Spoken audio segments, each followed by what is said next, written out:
ஓம் நமச்சிவாய. என் செல்ல குழந்தையே, நீயே வியக்கும் வண்ணம் உன்னை விட்டு விலகிய சொந்தம் ஒன்று உன்னை தேடி வரப் போகிறது. உன் மனதை புரிந்து கொண்டு வரும், தன் தவறை உணர்ந்து கொண்டு வரும். நம்பிக்கையோடு முழுமையாக கேள். தன்னுடைய செயலும் தன்னுடைய வார்த்தைகளும் மட்டும்தான் சரி என்று வாதாடுபவர்கள் மத்தியில் அமைதியை மட்டும் ஆயுதமாக வைத்துக்கொள். அவர்களுக்கு புரிய வைக்க காலம் என்ற ஒன்று உள்ளது என்பதை நான் உனக்கு பல முறை கூறி இருக்கிறேன். நான் கூறியது போலவே நீ இத்தனை நாள் அமைதியாக இருந்து விட்டாய். வாதாடுவதை நிறுத்தி கொண்டாய். பொறுமையாக காத்திருந்தாய். உன் பொறுமைக்கும் காத்திருப்புக்கும் காலம் ஒரு நாள் பதில் சொல்லிதான் ஆக வேண்டும் அல்லவா? இதோ உனக்கான காலம் வந்துவிட்டது. உனக்கு பதில் கூற ஆயத்தம் ஆகிவிட்டது. நான் இங்கு உனக்காக சொல்வது எல்லாம் அருள்வாக்கு அல்ல, தெய்வ வாக்கு, உன் அப்பாவின் சத்திய வாக்கு. நம்பிக்கையோடு கேட்டால் நிச்சயம் ஒரு நாள் பலித்தே தீரும்.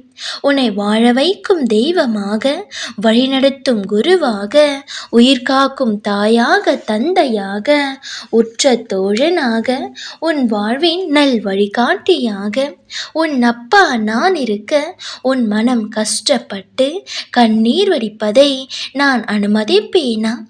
நான் என்று உன் கரம் பற்றினேனோ அன்று முதல் இன்று வரை நீ கேட்டாலும் கேட்காவிட்டாலும் உனக்கு நன்மை மட்டும் செய்வேன் என கங்கணம் கட்டிக்கொண்டு உன்னை சுற்றி வந்து கொண்டிருக்கிறேன். எனவே கலங்காமல் இரு. நீ இழந்த எல்லாவற்றையும் நிச்சயம் பெறதான் போகிறாய்.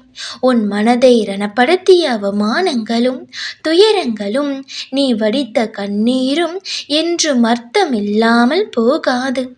இதோ உன் கவலைகளுக்கெல்லாம் முற்றுப்புள்ளி வைக்கும் வண்ணம் நீ தேடி அலைந்த ஒன்றை உன்னை தேடி வர செய்கின்றேன். ஆம் செல்லமே, உன் அன்பை புரிந்து கொள்ளாமல் உதாசீனப்படுத்தி சென்றவர்களுக்கெல்லாம் உன் அருமை புரிந்து கொண்டிருக்கிறது. நான் புரிய வைத்து கொண்டிருக்கின்றேன். நீ இல்லாத வெறுமையை நான் உணர வைத்து கொண்டிருக்கின்றேன். கைகளில் வைரமே இருந்தாலும் அதன் மதிப்பு ஒரு சிலருக்கு புரியாது. அதை தொலைத்த பிறகுதான் அதன் அருமைகள் புரிய வரும். அப்படிதான் உன் மதிப்பு இப்போது புரிந்து கொண்டிருக்கிறது. உன்னை இழந்ததற்காக தன்னை வருத்தி கொள்ளும் காலம் இது. எத்தனைதான் உன்னை வெறுத்தாலும், உன்னை விட்டு விலகி சென்றாலும், உதறியே சென்றாலுமே கூட உன் அன்பில் ஒரு துளி கூட குறையவில்லை அல்லவா? அந்த பேரன்பை உணர்ந்து கொள்ளும் காலம் இது. இந்த அன்பு ஒருபோதும் தோற்று விடாது, தோற்று போகவும் விடமாட்டேன்.